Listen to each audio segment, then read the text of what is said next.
바울에 대해서 우리가 알고 있는 것 중에 하나가 그는 많이 배운 사람이라는 걸 알고 있지요. 유대 율법에 대해서도 바리새인이라 일컬을 정도로 율법에 매우 정통한 사람이었고, 또한 그뿐만이 아니라 그는 헬라 철학에도 당시 로마 제국의 전역에 펴져 있다고 해야 되나, 영향력을 미치던 여러 헬라 철학에 대해서도 너무 잘 알았던 것 같습니다. 오늘 우리가 본 이 본문의 내용들을 보게 되면 바울이 그 당시 철학의 어떠한 것들을 매우 잘 알고 있으며, 또한 거기에 대한 복음적 해석과 또한 분명한 잘못된 이해에 대해서 정확한 것을 가르쳐 줄 아는 그러한 철학적 소견도 함께 있었다는 것을 오늘 본문을 통해서 보게 됩니다.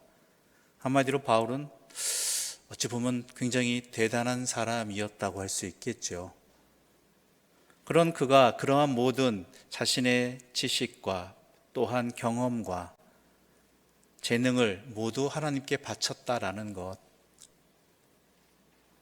그래서 때로는 사람들의 무시도 받고 그의 가치를 제대로 모르는 사람들에 의해서 평가절하되기도 하였지만은, 그럼에도 불구하고 그것에 흔들리지 아니하고 끝까지 복음의 사역을 감당했다라는 것, 이거는 우리가 바울에게 인정해야 될 부분이고, 우리가 또한 우리의 삶 속에서 바울을 본받아야 될 부분이 아닌가 싶습니다.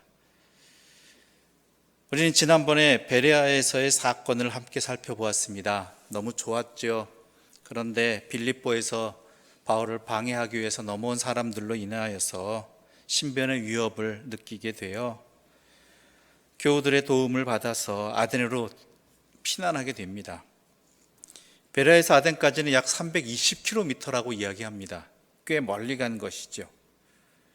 실라와 디모데는 아직 베레아에 남아 있습니다. 바울만 급하게 간 것이고, 어찌 보면 실라와 디모데는 그곳에 남아서 바울의 사역에 보충되는 역할들, 그러니까 바울이 전했던 것들을 좀 더 다지고 또한 조직을 좀 굳건히 하고 사람들을 위로하고 했던 사역들을 잠깐이나마 행하고 있었던 것 같습니다. 그래서 바울은 아테네에서 이 실라와 디모데가 아덴으로 같이 돌아오기를 기다리고 있었다는 것으로 오늘 본문을 시작하고 있습니다. 우리 16절 말씀 함께 읽어보겠습니다. 16절입니다. 바울이 아덴에서 그들을 기다리다가 그 성에 우상이 가득한 것을 보고 마음이 격분하여. 우리에게는 아테네라고 알려져 있는 이 그리스 문화의 중심지, 어찌 보면은 서양 문화의 발상지와 같이 여겨지는 이 아테네에서 바울은 실라와 디모데를 기다리다가 그곳에 만연한 우상들이 있음을 보게 되는 것이죠. 우상들의 이름은 우리가 너무나 잘 알고 있죠. 제우스라든지 헤라, 또한 아프로디테, 로마식으로 표현하자면 비너스가 되겠고요. 또한 그 외 여러 알고 있는 이름들, 너무나 많은 신들의 이름들이 우리에게 그리스 로마 신화라는 이름 아래에서 잘 알려져 있습니다. 그 중심지였으니까 아테네는 엄청났겠죠. 그곳에 모든 신들에 대한 제단들이 있을 정도입니다. 신전 정도가 아니라 제단까지 따로 너무 많기 때문에 다 신전을 세울 수가 없는 거예요. 물론 주요 신들에 대해서는 각 도시마다, 그리스의 도시 국가마다, 그때는 국가가 아니었죠, 도시마다 신전을 세웠겠지만 이 아덴에는 그 모든 신들의 제단이 함께 있었던 것 같습니다. 심지어 나중에 보게 되면은 이름 모르는 신들, 즉 세상에 많은 신들이 있는데 우리가 섬기는 알고 있는 신들에 대한 제단은 있지만 혹시 우리가 알지 못하는 신들이 있지 않겠느냐. 그래서 우리가 제사를 안 지내면, 그들을 숭배하지 않으면, 지켜주지 않으면 이 신들이 질투하여서 우리를 해코지할 수도 있으니까 그러한 신들을 함께, 우리가 이름을 알지 못하는 신들을 함께 모아서 제사를 드리는 그러한 공간도 만들자라고 한 것이 바로 오늘 본문에 나오는 이름 없는 신들에게라는 제단도 쌓여진 것이죠. 이탈리아 로마에 가면 아주 유명한 건축물 중에 하나가 만신전이 있습니다. 판데온이라고 그러죠. 판데온이라는 말은 펜, 즉 모든, 그리고 데온은 신들이라는 뜻입니다. 즉 그 판데온이라는 건물이 왜 세워졌냐고 하면은 주된 이름의 신들 외에도 다른 이름 모를, 그리고 그리스 로마뿐만 아니라 당시 로마 제국이 점령한 그 외 이방 여러 나라들이 있잖아요. 여러 국가들의 그 나라마다 종교가 있고 신이 있었다는 말이죠. 그 이름 모를 신들도 함께 앞에와 같은 목적으로 숭배해야지만 이 로마 제국의 평화에 해를 끼치지 않으리라는 생각 속에서 판데온이라는 만신전 건물을 세웠던 것입니다. 이게 그 당시 로마 제국의 만연한 생각들이었습니다. 로마에만 판데온이 있는 것이 아니라요, 그 당시 로마가 지배했던 각 도시, 국가들의 중심, 유력한 곳에는 오늘날도 남아있는 만신전, 즉 판데온들이, 그 건물들이 있음을 우리는 분명히 알아야 되는 것이죠. 아무튼간 이러한 모습을 보고 바울은 마음에 격분하였다라고 오늘 본문은 기록하고 있습니다. 원문을 그대로 직역하면 바울 속에 있는 그의 영이 분노로 타오르고 있었다라고 이야기하고 있습니다. 즉 바울이 개인적으로 감정을 하는 것이 아니라 그를 주관하시는 누구시겠어요? 성령께서 이러한 모습들을 매우 안타깝게 여기셨다라는 것이죠.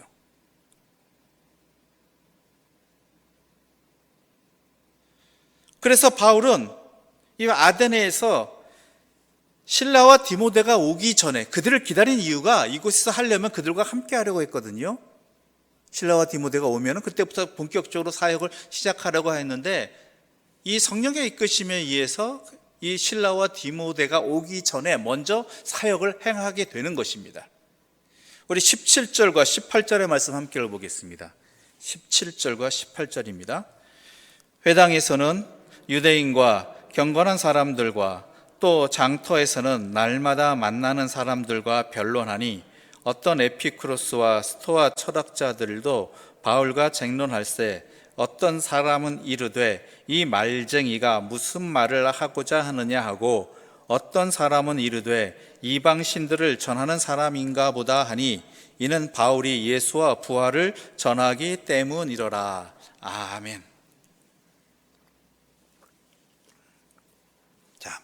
여기서는 재미있는 모습들이 나오게 됩니다. 보면요, 바울이 회당에서도 전하고 장터에서도 전했다라고 되어 있어요. 바울이 선교 사역을 처음 시작할 당시에는 주로 어디에서만 전했죠? 회당에서 전했어요. 회당이 주요 그의 사역의 터였어요. 왜냐하면 유대인들에게 또한 유대교로 개종하고자 하는 이방인들에게 복음을 전하는 것이 더 합리적이었기 때문에, 이미 하나님에 대해서 알고 성경에 대해서 알고 있는 사람들이니까. 그러다가 빌립보에서는 어떤 일을 당했죠? 회당이 없어요.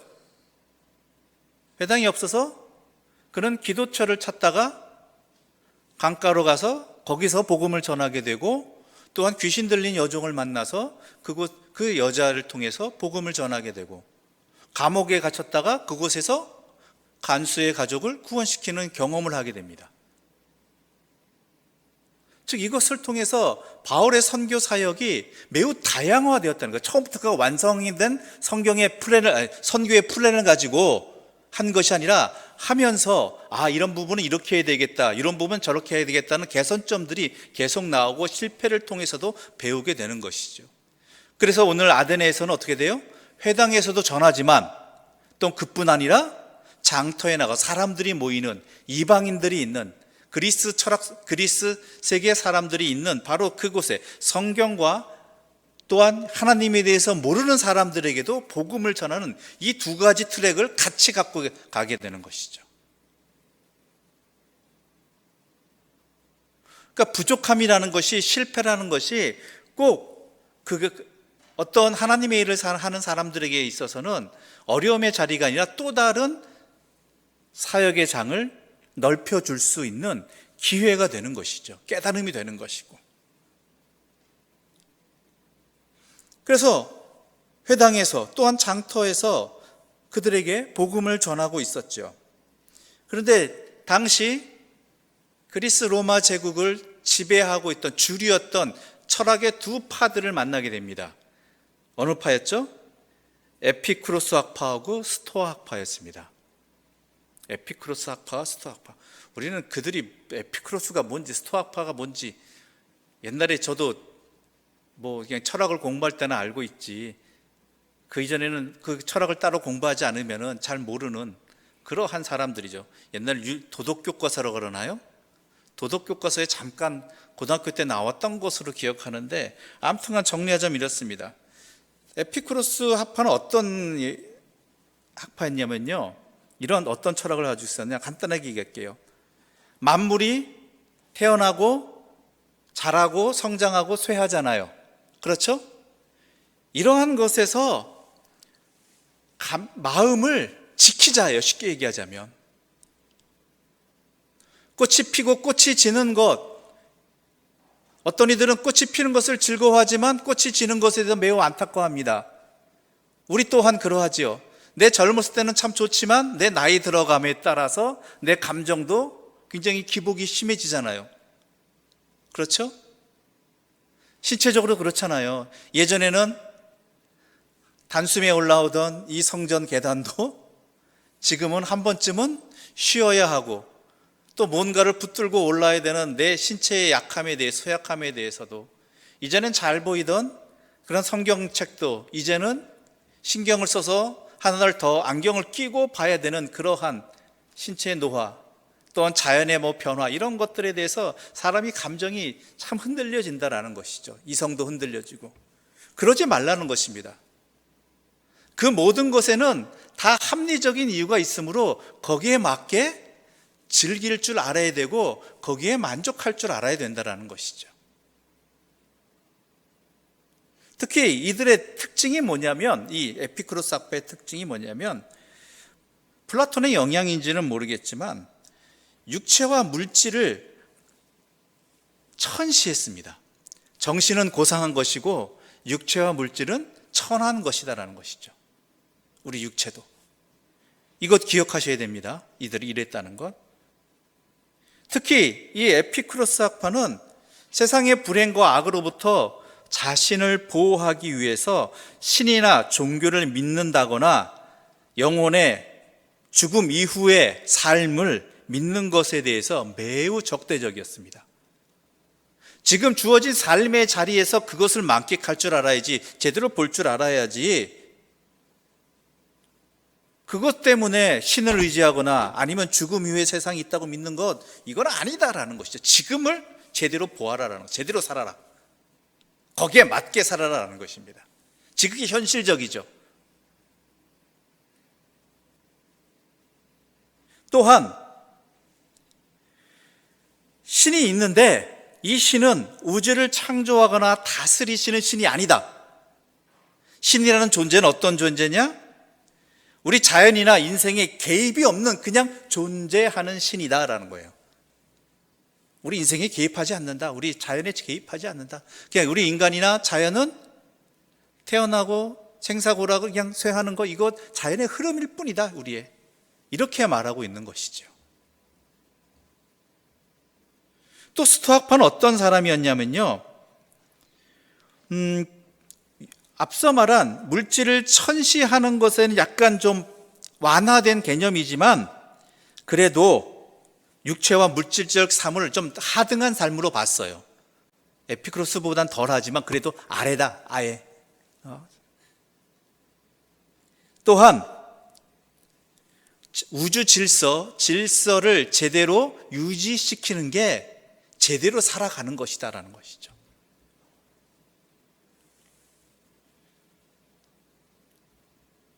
더 나아가서 이들은 뭐라고 얘기했냐면, 신조차도 어떠냐면 물질들의 조합이다라는 거예요.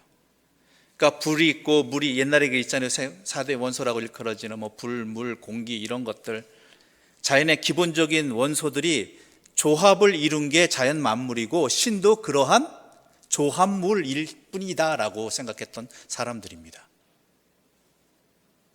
즉 그들 신도 뭐예요? 피조된 거예요. 피조라기보다는 그 원소들의 그 어떤 질서적 결합의 산물 중에 좀 최상급이다라고 일컬어질 수 있겠죠. 이들은 또 어떤 생각을 가졌냐면요, 세상은 순환적 관계이다. 예를 들면 물이 있잖아요. 물이 끓으면 어떻게 되죠? 기체가 되죠. 기체가 된단 말이에요. 그래서 그 물이 식으면 어떻게 되죠? 기체가 다시 식어지면은 물이 되어버린단 말이에요. 이런 식으로 순환되어지는 역사관을 갖고 있었어요. 순환되어지는. 이러한 철학 사상을 갖고 있던 사람이 그 시대 사람, 특히 아덴의 스토아 에피쿠로스 학파였죠. 갑자기 철학 시간이 됐냐고요? 왜냐하면 그 뒤에 성경 구절, 바울의 변론을 이해하기 위해서는 이런 간단한 이해 정도는 그냥 훑고 우리가 넘어가야 되기 때문에 이따 다시 설명드릴게요. 이러한 생각을 가지고 있는 거예요. 가만히 보면요, 우리가 갖고 있는 성경적 사고 철학과는, 성경적 생각과는요 달라요. 역사관과는. 그런 것이 무엇이 있느냐? 그러니까 바울이 말하는 것이 어떻게 들려요? 자기들의 생각과는 전혀 다른 낯선 이야기들이 되는 것이죠. 그래서 어떤 사람들은 이 사람이, 이 말쟁이가 무슨 말을 하는가, 또한 그러면서 이 사람 또 이방신 전하는 사람이구나 라고 말을 하면서 그 이유를 뭐라 그랬어요? 바울이 예수와 부활을 전하기 때문이다. 즉 무엇이냐? 예수라는 존재가 이들의 철학관념에서는 맞지 않는 얘기예요. 아까 에피쿠로스 학파 신에 대해 어떤 생각을 가지고 있다고 그랬죠? 신에 대해서 기억이 잘 안 나시죠? 저도 기억을 못해요. 뭐냐 그러냐면은 신은 어떤 존재냐? 자연이나 인생에 개입이 없는 존재가 바로 신이라고 생각했어요. 우리 인생에. 근데 예수는 어떤 분이에요? 우주 만물을 창조하실 뿐 아니라 특히 우리 인간사에 개입하시는 분, 우리 이 땅에 직접 오신 분이잖아요. 그렇죠? 게다가 스토아판 같은 건 어땠어요? 물질은 순환적 관계라고 말했잖아요. 순환적 관계. 그리고 이 두 학파의 공통점이 뭐예요? 물질에 대해서, 육체에 대해서 천시하겠죠. 가볍게 여겼잖아요. 하지 말아야 될 일, 멀리 해야 될 것, 이런 것들을 여겼는데 예수의 부활은 어떤 부활이에요? 영적인 부활이에요? 아니죠. 영육의 온전한 부활이란 말이에요. 이러니까 자기들의 생각과는 맞지 않는 거예요. 이해가 안 되는 것이죠. 그래서 어떻게 합니까? 우리 19절부터 21절 함께 읽어보겠습니다. 19절부터 21절입니다. 그를 붙들어 아레오바고로 가며 말하기를, 내가 말하는 이 새로운 가르침이 무엇인지 우리가 알 수 있겠느냐? 내가 어떤 이상한 것을 우리의 귀에 들려주니 그 무슨 뜻인지 알고자 하노라 하니, 모든 아덴 사람과 거기서 나그네 된 외국인들이 가장 새로운 것을 말하고 듣는 것 위에는 달리 시간을 쓰지 않았음이더라. 자, 이 사람들이 바울을 붙들어서 아레오바고로 데려갑니다. 아레오바고는요, 아테네에서 어떤 곳이었냐면 많은 사람들이 모여서 논쟁하는 곳이에요. 거기서 재판도 열려요. 그러니까 오늘날 우리가 말하면 쉽게 하면 광장과 같은 것이에요. 그곳에서 자기 주장을 펴고 설득하고, 또 반대하는 사람 거기에 다른 설득하고, 청중들이 듣고 뭐 옳다 그르다 뭐 이렇게 판정해주고, 그런 것들이죠.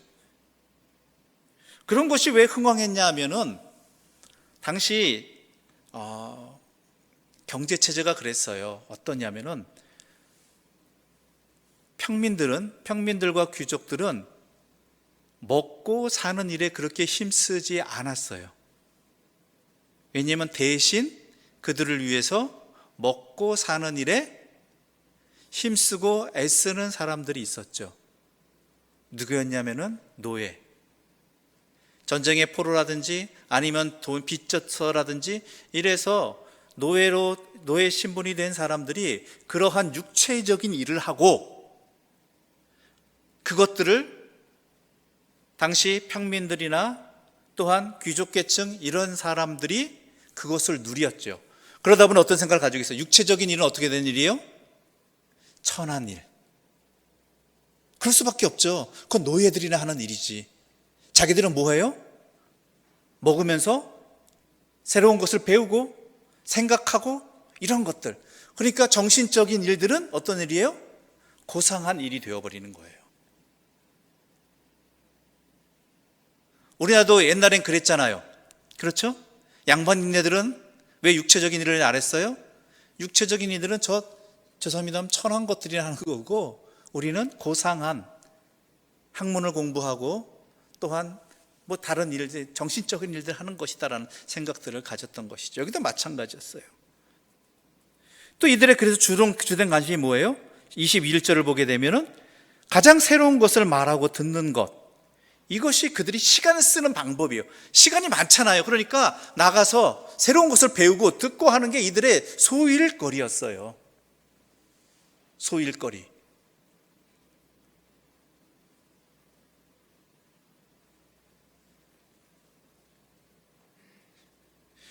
그러니까 바울이 예수님의 육체 부활을 증거하고 또한 하나님의 최후 심판을 말할 때 이들은 공감하지 못하는 거예요.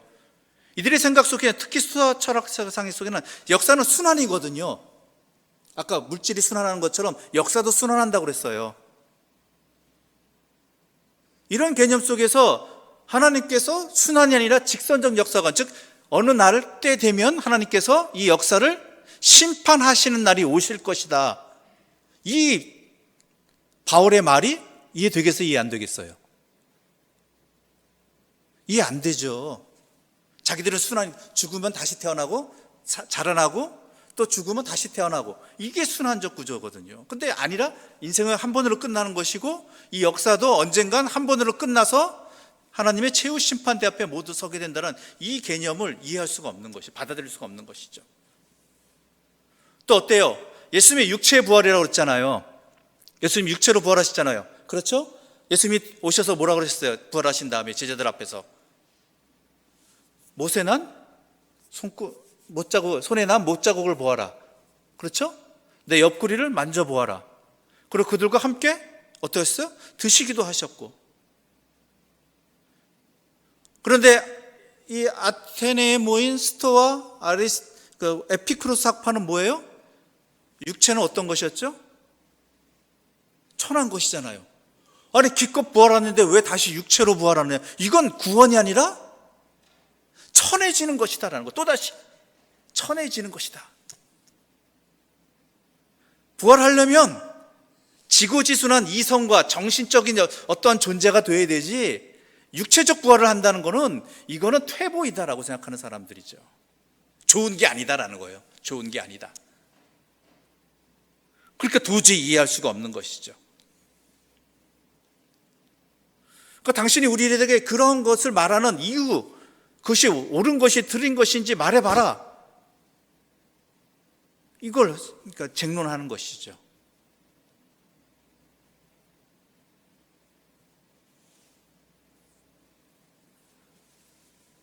그래서 바울이 이제 시작하는 겁니다.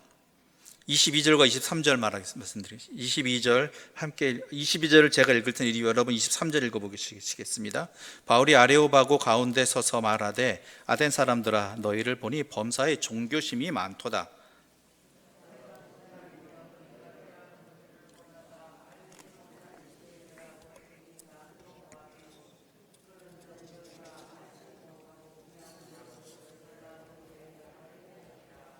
아멘.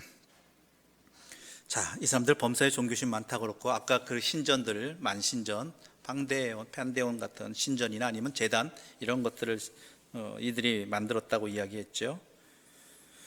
그런데 이러한 제단을 쌓은 것, 그 이름 모를 신이 도대체 뭐냐부터 시작해서 바울은 이제 이야기를 풀어가기 시작하는 것입니다. 즉 하나님을 소개하는 것입니다. 내가 전하고자 하는, 바울이 전하고자 하는 하나님이 어떤 신분이냐, 너희들이 잘 알지 못하는 신이지만 바로 그분은 이러한 분이시다라는 것이죠. 24절과 25절 말씀 함께 읽어보겠습니다. 24절과 25절입니다. 우주와 그 가운데 있는 만물을 지으신 하나님께서는 천지의 주제시니 손으로 지은 전에 계시지 아니하시고 또 무엇이 부족한 것처럼 사람의 손으로 섬김을 받으시는 것이 아니니 이는 만민에게 생명과 호흡과 만물을 친히 주시는 이심이라. 아멘. 자, 아까 에피쿠로스 스토아 철학파 이야기할 때요, 신이 어떤 존재인지 기억이 나십니까? 에피쿠로스 학파 특히 뭐라고 했냐면, 신은 우주를 창조하거나 다스리는 신이 아니에요. 그저 존재하는 신이에요. 자연이나 인생에 개입이 없는 신이라는 게 그런 거예요. 그런데 바울은 뭐라고 얘기해요? 우주와 그 가운데 만물을 지으신 분이 누구시다? 하나님이시다라는 거예요. 하나님이시다. 그뿐만이 아니죠. 우리 인생이 하나님의 섭리 안에 있다라는 거예요. 아까 에피쿠로스 학파라는 신이 뭐랬죠? 우리 인생이나 자연에 개입하지 않는, 그냥 존재하는 신, 그런 개념이었지만 바울이 말하는 하나님 어떤 분이십니까? 우리의 인생을 섭리하시는 하나님이시라는 것이죠. 그러니까 전혀 다르잖아요, 개념이.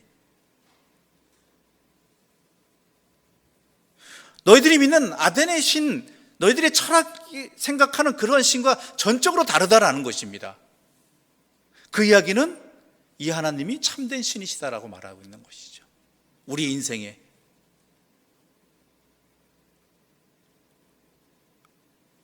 그뿐만이 아니죠. 이들에게 있어서 신께 제단을 쌓는다는 건 뭐예요? 우리가 이 신께 제물을 드림으로써 그 신이 나에게 해코지 않도록, 복을 주도록 어찌 보면은 거래하는 거잖아요. 거래하는 개념이란 말이에요. 그런데 하나님 어떤 분이셔요? 25절 보면은 무엇이 부족한 것처럼 사람의 손으로 섬김을 받으시는 것이 아니다라고 말하고 있죠. 당시 사람들의 생각은 뭐였냐면은 신은 섬기는 사람들이 섬겨주지 않으면 힘을 잃어간다고 생각했어요. 섬겨주지 않으면.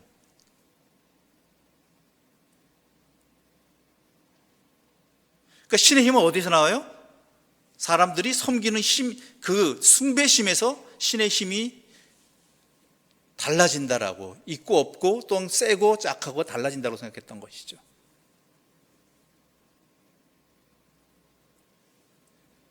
근데 하나님은 이런 분이다라고 이야기한 거예요. 하나님은 이런 분이시다. 또 25절에서 26절에서부터 28절까지의 말씀 함께 읽어볼까요? 26절에서부터 28절 상반절까지 보겠습니다. 28절 다 볼게요. 28절까지 함께 읽어보겠습니다. 인류의 모든 족속을 한 혈통으로 만드사 온 땅에 살게 하시고 그들의 연대를 정하시며 거주의 경계를 한정하셨으니 이는 사람으로 혹 하나님을 더듬어 찾아 발견하게 하려 하심이로되 그는 각 사람에게서 멀리 계시지 아니하도다. 우리가 그를 힘입어 살며 기동하며 존재하느니라. 너희 시인 중 어떤 사람들의 말과 같이 우리가 그의 소생이라 하니. 예. 하나님은 역사를 주관하시는 분이다.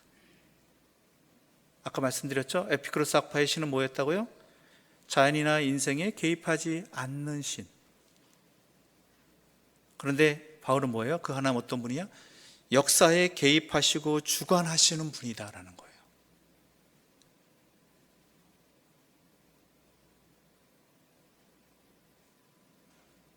그뿐만이 아니죠. 28절과 29절의 말씀, 28절 하반절부터 29절의 말씀은 제가 읽어드릴게요. 한번 잘 들어보세요.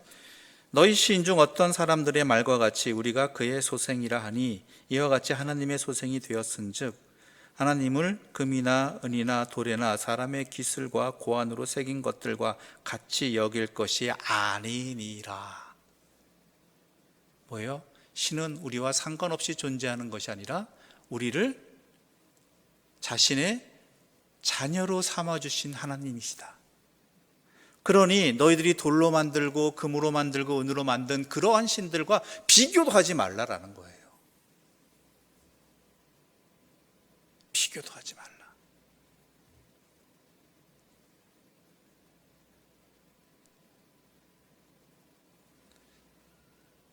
여기서 너희 시인 중 28절 하반절에 어떤 사람들과 말과 같이 우리가 그의 소생이라 하니, 이건요 당시 스토아 철학의 유명한 시인이 말한 19절이에요. 스토아 철학자, 너희 철학자 가운데도 이걸 인정하지 않았느냐라는 것이죠. 어찌 보면 인용하는 것이죠. 즉 우리는 주님과 하나님과 하나님께서 우리를 자녀로 삼아 주셨기 때문에 우리는 하나님과 어떤 관계예요? 인격적 관계예요. 인격적 관계.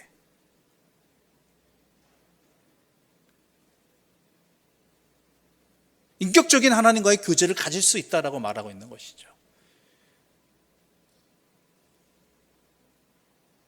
그러면서 또 이야기합니다. 30절과 31절. 제가 30절 읽을 터이니 31절 읽어주시기 바랍니다. 알지 못하던 시대에는 하나님이 간과하셨거니와 이제는 어디든지 사람에게 다 명하사 회개하라 하셨으니,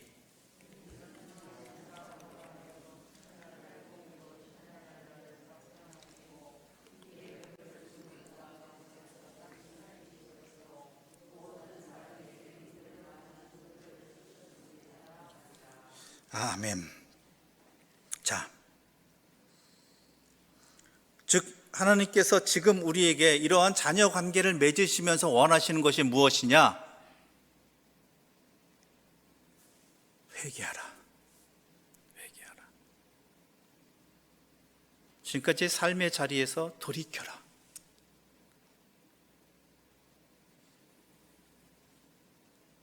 하나님을 알지 못하던 시대와 그러한 사람들을 무죄와 방종에 내버려두지 아니하시고 독생자 예수 그리스도를 이 땅에 보내셔서 죄와 심판을 경고하시고 사망에서 생명으로 돌이키실 것을 선포하시면서 이제는 회개하라는 것이죠. 예수 그리스도의 십자가 앞에서. 이게 너희의 살 길이라는 거예요. 너희의 살 길이다.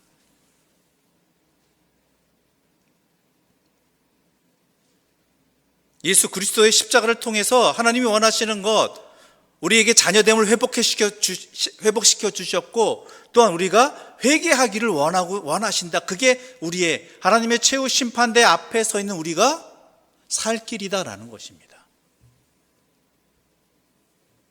그래야 우리도 잘 산다라는 거예요. 제대로 살아갈 수 있다라는 것이죠.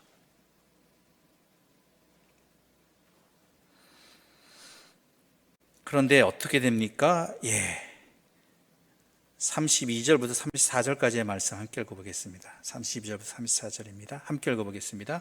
그들이 죽은 자의 부활을 듣고 어떤 사람은 조롱도 하고 어떤 사람은 이 일에 대하여 내 말을 다시 듣겠다 하니, 이에 바울이 그들 가운데서 떠나매 몇 사람이 그를 가까이 하여 믿으니, 그 중에는 아레오바고 관리 디오누시오와 다말이라 하는 여자와 또 다른 사람들도 있었더라.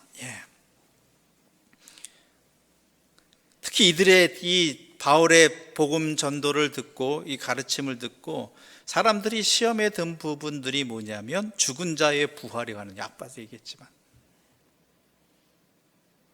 죽은 자의 부활. 왜냐하면요, 스토아나 에피크로스 학파나 철학자나 다 공통점이 뭐였어요? 물질에 대해서, 육체에 대해서 천시했다는, 경시했다라는 거예요. 즉 그들에게 있어 성공, 구원은 뭐예요? 육체로부터 벗어나는 거예요. 육체적인 존재에서 정신적인 존재가 되어가는 거예요.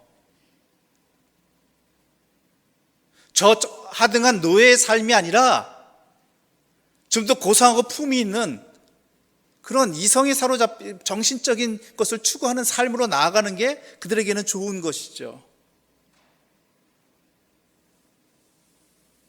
그런데 바울의 설명 중에 뭐예요? 죽은 자의 부활은 어떤 부활이에요? 영육의, 육체의 온전한 부활이에요. 영육의 온전한 부활. 그러니까 이런 하는 조롱하는 거죠. 기껏 부활했는데 뭐가 돼요? 저 천한 것이 되어버리면 그건 무슨 가치가 있느냐, 무슨 안 하고 말지. 안 하고 말지. 그렇죠?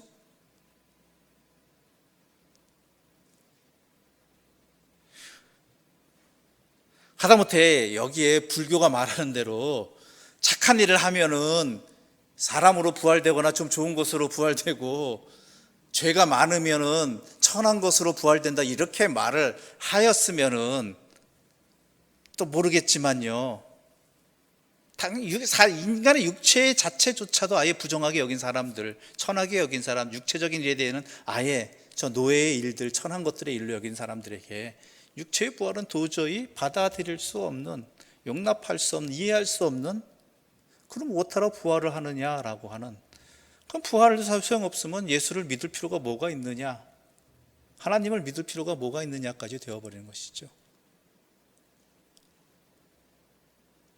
그래서 뭐라고요? 조롱한 거예요. 조롱한 거예요. 기껏 말한 게 그거냐, 그거예요. 그거. 네가 믿는 신은 그런 것밖에 못 주는 신이냐, 이렇게 되어버리는 거예요.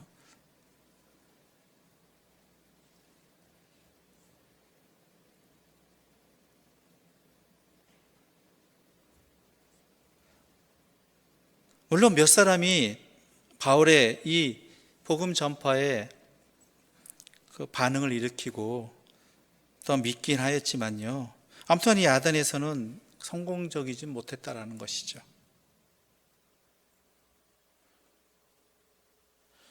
물론 바울이 아덴에서의 이 철학에, 그 당시 자신도 잘 알고 있는 그러한 철학에 잇대어서, 철학을 도구로 사용하여서 복음을 증거한 일에 있어서는 매우 좋은 방법이기도 합니다. 그런데 그것이 맹점이 뭐냐면, 그것은 부수적인 복음이에요. 바울이 진정으로 전해야 될 복음은 뭐죠?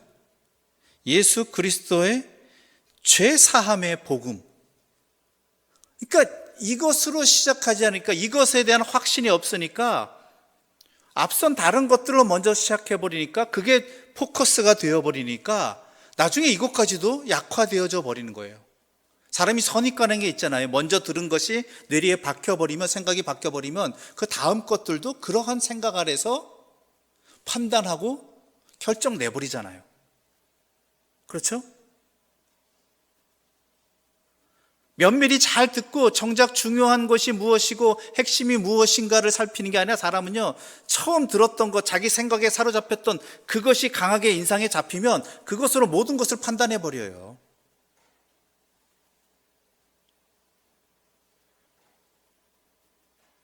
그래서 창조주에 대한 철학적 지식, 이것으로 복음을 증거하고자 했기 때문에 바울은 이 아덴의 사역은 실패했다라고, 이렇게 결론 날 수밖에 없었다라고 그는 반성하게 되는 것이죠. 그래서 아덴 다음 사역이 어디였죠? 얼마 전에 주일 설교도 했었는데, 고린도에서는 그가 어떻게 하기로 결정했냐면, 우리 한국 성경 한번 찾아볼게요. 고린도전서 2장 1절과 2절 한번 찾아보겠습니다. 고린도전서 2장 1절과 2절입니다.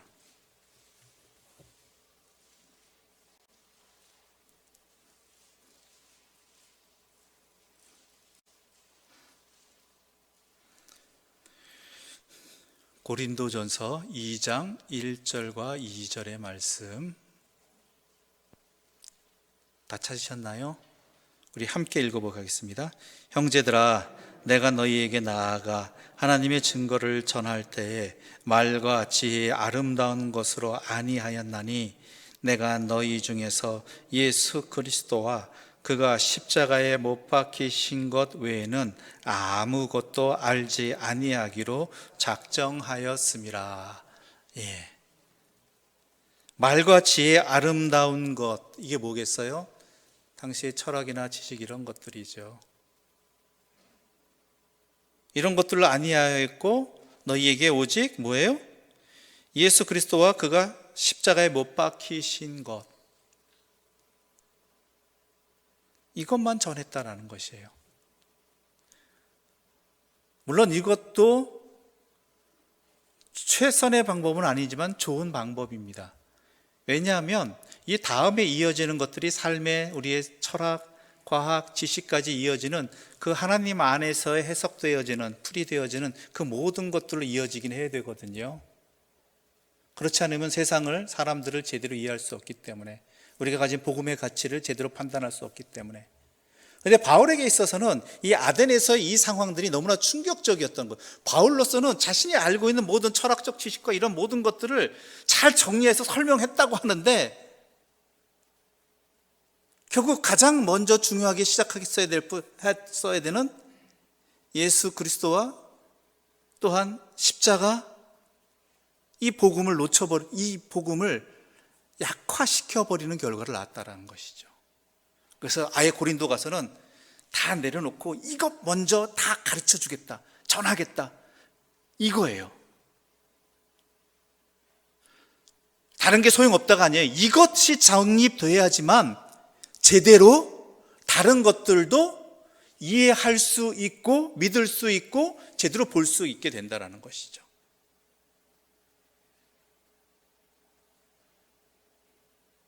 예수 열심히 믿어놓고 어떤 과학적 사실이나 과학적 견해라든지 또한 철학적 어떤 세상적인 어떤 학문의 이해, 이런 것들로 인해서 시험에 드는 경우들이 있어요. 성경에서는 이렇게 말했는데 왜 과학에서는 이렇게 되고 현실에 이렇느냐라는 것에 시험을 드는 것이죠. 그 이유 중에 하나가 뭔지 아십니까? 예수 그리스도와 십자가의 복음의 배움이, 또한 이 사역이 제대로 복음이 뿌리 박히지 않았기 때문에 그런 거예요.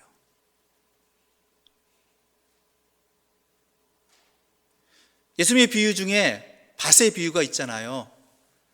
거기에 밭이 뿌려지는데 좋은 땅에 뿌려지는 씨, 또한 길가에 뿌려지는 씨, 가시덤불 위에 뿌려지는 씨, 돌밭에 뿌려지는 씨들이 있죠. 특히 가시덤불에 뿌려지는 씨는 어떻게 땅에 심겨져서 싹이 나는데 가시덤불로 인해서 열매를 맺지 못하는, 자라지 못하는 일들이 벌어지죠. 길가에 뿌려진 씨는 사탄에 의해서 날아가게 되는 것이고, 그러니까 정확히 복음이, 예수 그리스도의 복음이 그 안에 자리 잡고 정확히 되지 아니하면 다른 이러저러한 현실이나 아니면 다가오는 어떠한 것들을 다른 지식들에 의해서, 현실에 의해서 시험에 들기 마련이고 그 믿음이 자라지 못하고 심한 경우에는 그 믿음의 자리에서 벗어나는 경우도 있다는 것이죠. 그래서 바울은 뭐예요? 내가 중요한 건 이것이다. 예수 그리스도의 복음과 또한 그 부활과 십자가에 대해서 분명하게 전하는 것, 이것이다. 이것이 돼야지 다른 것들도 다 잘 될 수 있다는 것이죠. 이걸 아덴에서 깨달은 것입니다.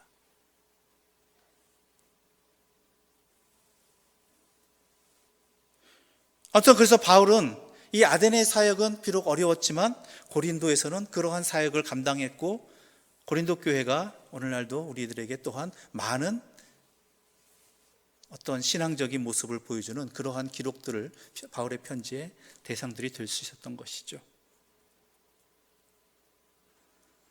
아무튼간 중요한 건 바로 이겁니다. 바울에게 있어서는 모든 그의 선교사역이 성공한 것 아니었습니다. 실패하였지만 실패를 통해서 그는 배울 줄 아는 사람이었고, 또한 그 어려움의 자리에서 더욱더 자신이 해야 할 일들을 제대로 깨닫는 사람이었죠. 우리 또한 마찬가지입니다. 우리가 지금까지 살아오면서 많은 어려움들과 실패와 좌절을 경험했습니다. 그때마다 미안하지만 우리들은 어떻게 했어요? 포기했습니다. 그때마다 좌절했습니다. 그것을 통해 배우고 하나님의 사역을 좀 더, 하나님의 사람으로서 좀 더 그 영역을 넓히는 것을 우리는 어찌 보면 제대로 감당하지 못했던 것 같습니다. 그러나 바울은 해냈습니다. 우리 또한 마찬가지입니다. 이 땅의 모든 것이, 우리 삶의 모든 것이 하나님의 섭리하에 있다면, 주관하에 있다면 그 어려움과 고난과 환난의 자리에서도 하나님께서 과연 우리에게 무엇을 깨닫게 해주시고 또한 우리에게 무엇을 알게 해주시려고 하는 것인가 하는 그러한 가르침이 있음을 분명히 깨닫고 그것을 통해 하나님의 뜻을 찾고 배우려고 하는 그 중심이 서 있어야 된다는 것이죠. 그리고 우리가 그 어떤 상황에도 흔들리지 말고 붙들어야 될 것이 무엇이에요? 예수 그리스도와 그가 십자가에 못 박히신 것. 바울의 표현에 의하면 이거는 그 어떠한 상황에서도 흔들리지 마십시오. 그리고 그것을 더 다진 후에 그것을 가지고 나를 시험 들게 했던 것을 다시 바라보십시오. 그러면 전혀 다르게 보이게 됩니다. 그래서 바울은 이렇게 말합니다. 나는 날마다 나를 십자가에 못 박는다. 그러면 예수 그리스도의 복음으로 다시 내 자신을 재정립하면 그러한 것들이 다시 보일 수 있고 깨달을 수 있는 것이죠. 아, 이렇구나. 그 믿음 가지고 그 확신 가지고 우리의 오늘 이 함께 나눈 이 자리가 여러분의 신앙의 또한 삶의 자리에 조금이나마 도움이 되고 조금이나마 힘이 되고 그리고 앞으로 우리의 믿음이 더 굳건해질 수 있는 그러한 씨앗이 되기를 간절히 소망합니다. 기도드리겠습니다. 하나님 아버지 감사합니다. 오늘 우리에게 이 복음의 말씀을 주셔서 감사합니다. 바울의 사역을 통해서 우리에게 배우게 하셨사오니 깨닫게 하셨사오니 바울이 깨달은 것이 우리의 깨달음이 되게 해주시고 바울의 확신이 우리의 삶에 소중한 밑거름이 되어서 우리가 하나님의 복음을 붙들고 살아가고 하나님의 복음을 전하며 살아갈 때에 든든한 양분들이 되게 하여 주시옵소서. 예수님의 이름으로 기도드립니다. 아멘.